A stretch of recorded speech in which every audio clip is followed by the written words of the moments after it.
Now we want to move on to talk about the goods market equilibrium under the context of an open economy.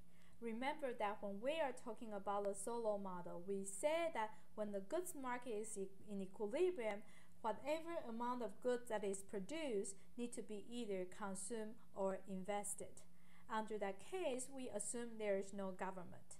If we have government, then we say whatever amount of the goods that is produced will either be consumed, invested, or spent by the government. So then recall from what you learned in Chapter 2, from the output's perspective, we know that the total output equals the consumption plus the investment plus the government expenditure plus the net export. The net export equals the exports minus the import. So in fact, what we have in here is that the C plus I plus G are the spending and the investment of the economy. And we have a name for this term, which is called the absorption. So then you can think about it, it is amount of the good that is produced, and then it can be absorbed by the economy itself. So then if they produce something more than that, then it means that the net export need to be positive. That is, the goods that is produced, then after it is consumed by the private sector and then by the government, and once it is invested domestically, there will be something left, and then it will be exported. So then the export will be positive in that case. And then we say the economy will be in trade surplus. On the contrary, if the net export is negative, then we know that the total output minus C minus I minus G is negative. So then what it means is that the total amount of good that is produced is not enough for domestic absorption. So then where can the goods come from? Well, they need to import a lot to fill in the gap. Therefore, in that case, there will be more import than the export. So then it implies that there is a trade deficit. So the example for a country with trade surplus is Taiwan, and a country with trade deficit is US. We can also look at the goods market equilibrium in an open economy from the savings perspective. So if you may recall from Chapter 2 that we learned before, the saving of the nation can be the summing up of the investment and the current account balance. And the current account balance is the net exports plus the net factor payment from abroad. So then it tells us the goods market equilibrium is that the savings now no longer equals the investment, but it needs to add up with the current account balance. So then the concept of goods market equilibrium may look a little bit different. That is because the one in the first version is based on the GDP concept, and the second one is based on the GNP concept. As long as the payment from abroad equals 0, then in fact the first concept coincides with the second concept, because we know the national saving in fact equal to Y minus C minus G. In the first version of the goods market equilibrium, we say that the domestic savings need to be equal the investment plus the net exports. But then in the second version of the goods market equilibrium, we say that the saving not only equals the add up of the investment and the net exports, but then it is also need to add up the net factor payment from abroad. Therefore, the concept of the goods market equilibrium under the second version is closer to the GNP concept.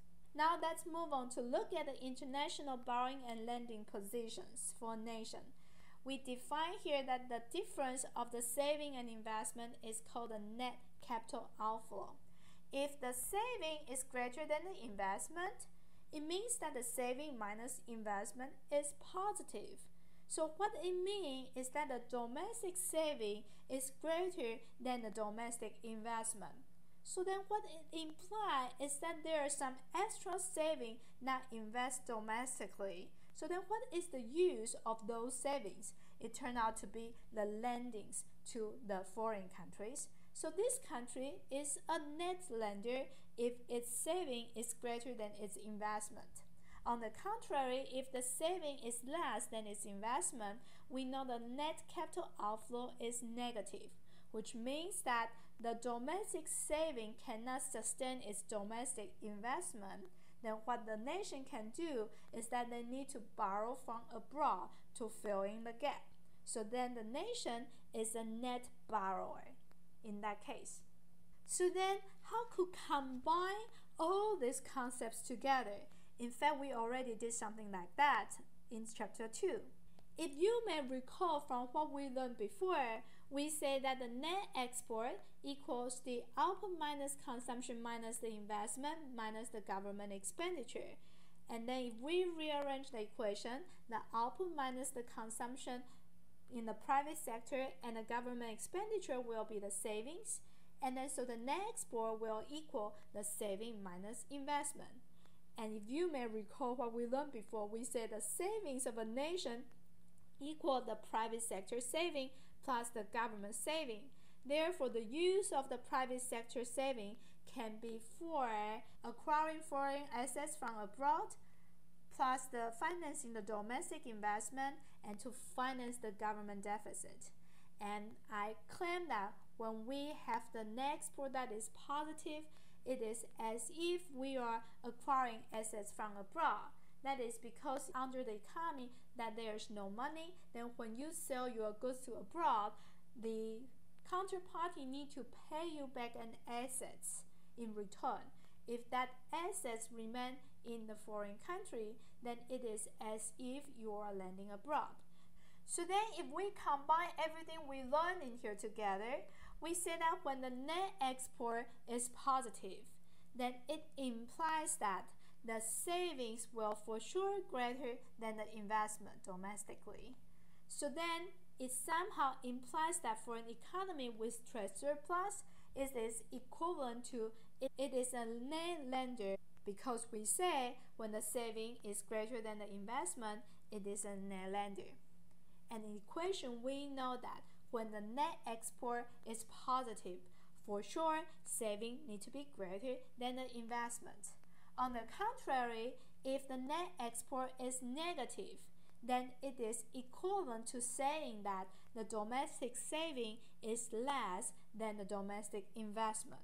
So then when we say a country has a trade deficit, it's equivalent to saying that the nation is a net borrower. Therefore, we conclude that the net export and the international borrowing and lending position are somehow hand in hand for a country, because when there is a trade surplus, it implies that the net export is positive, and then when the net export is positive, it implies that the savings minus the investment need to be positive, and it implies that the nation is a net lender. Therefore, we can conclude that the trade balance of a nation is equivalent to the net capital outflow position of a nation.